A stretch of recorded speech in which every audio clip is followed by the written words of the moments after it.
Welcome to High Infidelity, the best cheating videos on YouTube. If you enjoy this content, remember to subscribe and turn on notifications.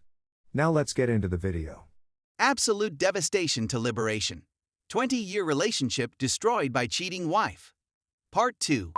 As my therapist and many others on this site have pointed out, I was the lobster in a pot. I didn't see the warning flags when she slandered my friends or told me her pals despised me. I didn't see the red signs when she purchased me near and show me about like a trophy. Well, I'm fairly fit and gorgeous. I didn't see the warning signals when she began traveling incessantly for business. I didn't see them when I asked her how she truly felt and if there was anything I could do to improve our connection.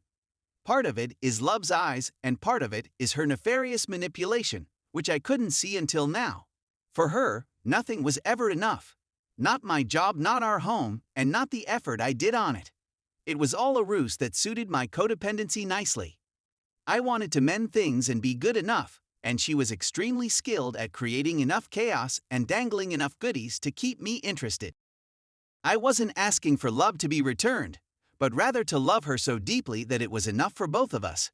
With my mind clear, I decided that the divorce was going to happen, and with her wild attitude, it meant I was going to file all the papers. I wish I could conclude my mega rant here, but you've only seen the waking up to this point. The claws are about to emerge. We hadn't talked in 3 weeks, and I was certain that I was making the right choices in my life.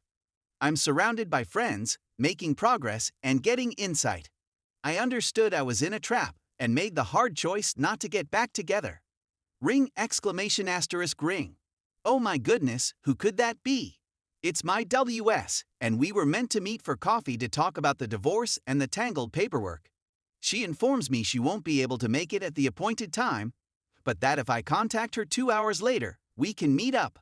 Fine. I go through additional hoops, and when I contact her, she says she's up at the neighboring family mountain cabin, and that I should come up for the week and stay with her. Okay, I'll just throw away all my integrity and the sliver of self-respect I found and jump back in the sack. No way. We're not going. After explaining the significance of going through the divorce process, I refused the offer. She becomes agitated and irritated that I am not eager to abandon everything in my life and rush up to the cottage. When I question her about the AP, she says he broke up with her as soon as I was out of the picture. I suppose karma is a fickle beast at times. When we eventually meet for coffee and I bring all the documentation, she compliments me on how well I look and how well I seem to be doing. Nope, I'm heartbroken, and this isn't a game to me. What's up? We go through the specifics of dividing up the home, which she claims she is entitled to more than half of. I'm not to touch her 401k, and as a compromise, I get to keep my 10-year-old company undisturbed. I'm going to continue on her insurance for the length of the divorce, and we'll have things sorted out as soon as possible. As I turn to go, she chases me and follows me to my vehicle, mumbling about something. I inquire, spinning on my heel, whether she has anything to say about herself. I'm desperately looking for regret, maybe a fragment of a piece of the person I thought loved me. It says something that seems more like a question than an answer. I'm sorry. And for what? I respond. For? Ooh. I really apologize for what I did. The words faded off, as though released by Zootopia's tiniest church mouse. It was a harmless attempt that reeked of shell shock from being caught, rather than regret in action. In some ways, it was beneficial since it confirmed that my assumptions were true and that I understood where I stood. She wasn't upset because of anything she did. She was sad because she had lost me as an asset with her cover exposed and now wanted this guy back in her life who had once done anything for her. It was the only apology I'd ever get. She asks what our story will be, and I hesitate to try to figure out what she's asking. So, what are we going to tell people? What are we going to say occurred, that we simply wanted to visit other people, or whatever? What is our story?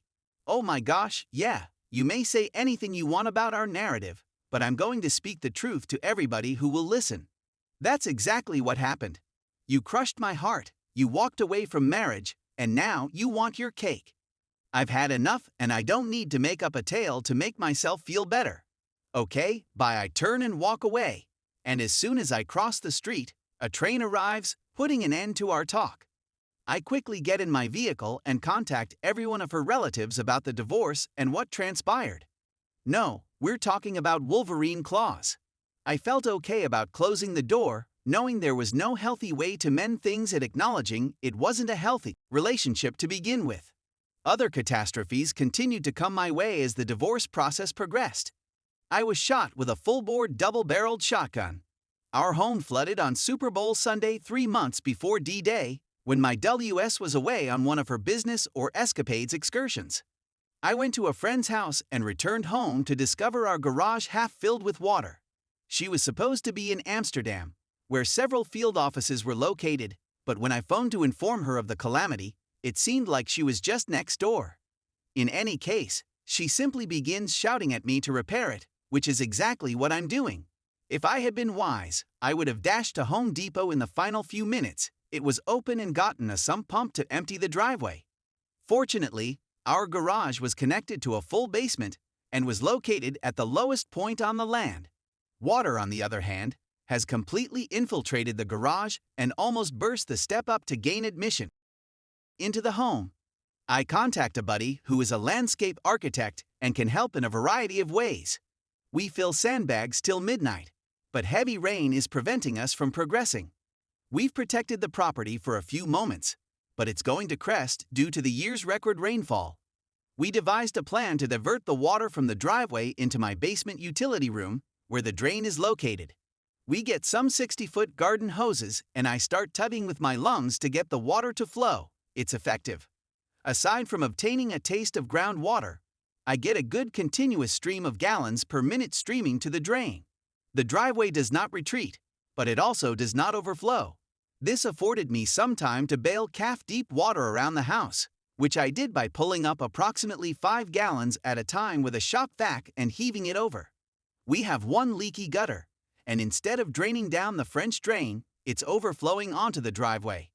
I begin filling a large rubbish can, which must be emptied every 3 hours or it will fill with rainwater.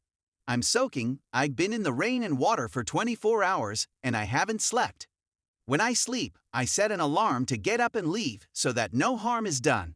I fly to Home Depot the following morning and buy an electric pump, which practically saves the day.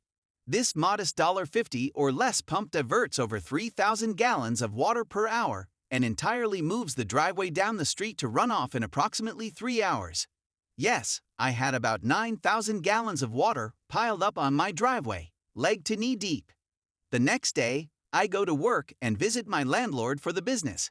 He owns a construction firm, and I tell him about my ordeal. He quickly contacts his disaster team and delivers free industrial dehumidifiers to the residents to soak up any water from the walls and structure. I leave them running for a few days, and the pump is still running in the driveway when my WS gets home. She begins to tell me that I was stressing her out with this scenario and that I should have told her when she returned. Okay, thought you'd be interested in the possibility of losing the home and almost causing $40K in possible damages. Then she continued to say that the pump in the driveway is like so humiliating and that if I don't move it, she would. It's still pouring and attempting to flood the home, and my neighbors have even come over to offer assistance. When I get home after a morning appointment, the pump has been relocated to the garage. I eventually get the pipe fixed, and the rain stops long enough for the water to drain. On the nose, about a week later, I have a terrible sickness that I can't seem to shake. On every given spring Saturday, I begin watching movies and napping. Mid-afternoon, my chest begins to pain severely and refuses to go away despite over-the-counter medicines. I tell my WS what's going on, and I believe it's becoming serious. Can't you look for yourselves, ugh? So I'm not driving you to the emergency room. I'll accompany you, but I'm not driving. Fine, I'll drive myself to the hospital. Thank you very much for coming with me, dear. I arrive at the hospital's emergency room and am checked in. When I arrive, they see that my oxygen level has dropped somewhat, but nothing serious. We've been waiting for nearly 3 hours, and my chest is hammering, making it difficult to breathe. My ex refuses to see me, so I to the front desk and almost fall down. They promise to come collect me and put me in a wheelchair. Stay tuned for the next part.